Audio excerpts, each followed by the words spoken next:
There have been dozens of interviews with the president since his election, but until now, none has caught the attention of the universe. Australian journalist Jonathan Swan of Axios did what no journalist has successfully done to date: push back hard with fire and facts. Axios on HBO bills itself as documentary news, often featuring one-on-one interviews with prominent people. Jonathan Swan's 35-minute interview with the president first aired Monday, and it was this exchange that caught everyone's attention.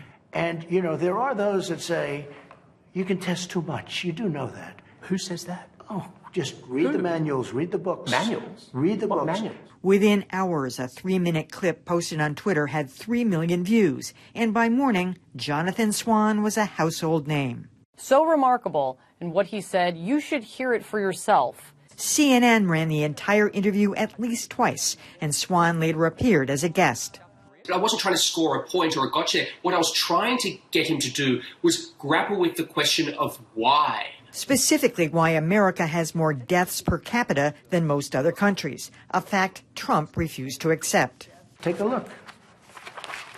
Right here. Here's case death.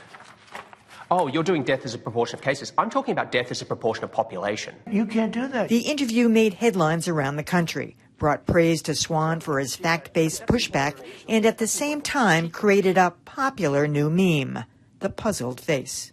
He doesn't normally encounter this type of interview. Look, I give him credit for doing it, and we have an invitation out to Joe Biden. We hope he accepts, Jonathan.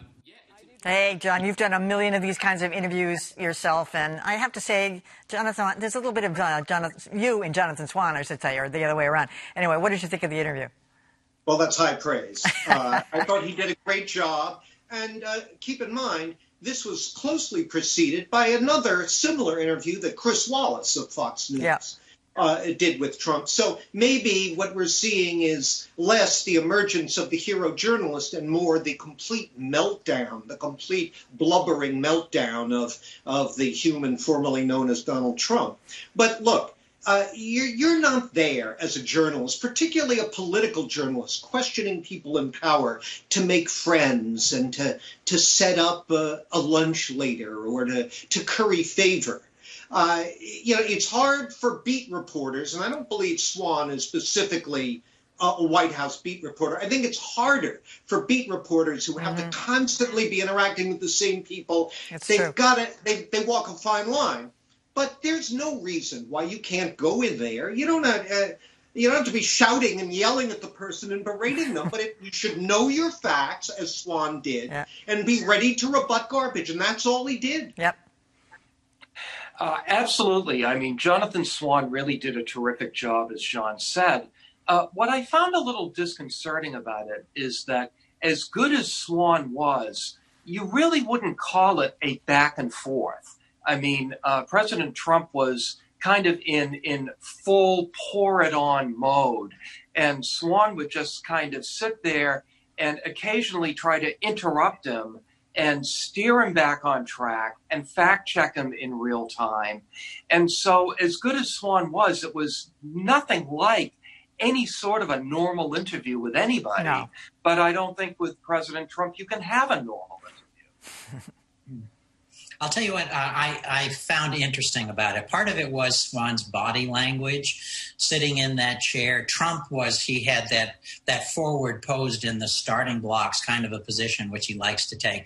Swan was sitting back. His coat was open. He had his papers. You know, John, to use the word you did, and I think it was very important, is he was completely there in the moment, there in listening and ready to have the conversation.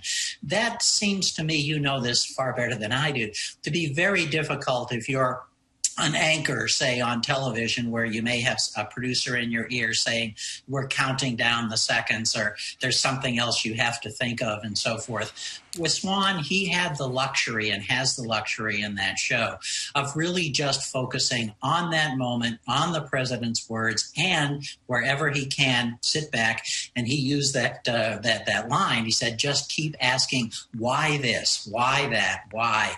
The most powerful question, I think, in all of journalism. But it demands an answer, and rarely do we see it as well as he was able to get it there.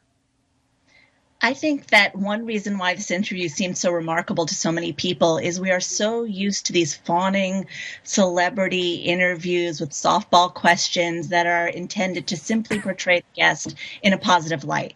And with this particular guest, we see far more interviews like that on his favored news outlets and on his favorite news shows.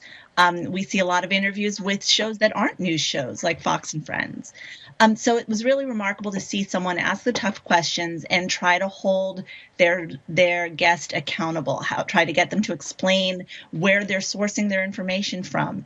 And I also think it was a great example to a lot of young reporters on why you need to do your prep, why you need to know everything inside and out, why you should anticipate what your guest is going to say so you know what the follow-ups are instead of trying to sit there in the moment coming up with an interesting follow-up. So I hope this is an interview that J-School professors show their students because it had some really great tactics and showed a lot of great prep work that you don't necessarily see as much anymore. You know, somebody made the comment that these are the kinds of things that he doesn't normally do because he likes to pick predictable people. Anybody know why I know Jonathan Swan's covered him for a long time, but anybody know why he granted him a one-on-one? I think he heard HBO. Axios on HBO. Maybe he was thinking ratings and audience reach. He does know how to play that angle with the media. And if you think he keeps giving access to Maggie Haberman of the New York Times, and that rarely goes well for him. Yeah. And if you think back, he's had a number of these one-on-one pre-tape disasters. Think of the Lester Holt interview where he started blabbering on about how he had to get rid of Comey and it was all about the Russia thing. That led to his impeachment. Yeah. He just can't handle a direct exchange with someone with a clue who's not a psychopath.